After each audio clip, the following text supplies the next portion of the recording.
الله الرحمن الرحيم أرأيت الذي يكذب بالدين فذلك الذي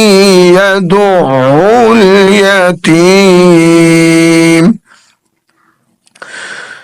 ولا يحض على طعام المسكين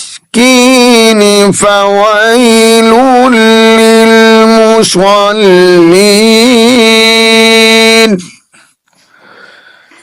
الذين هم عن صلاتهم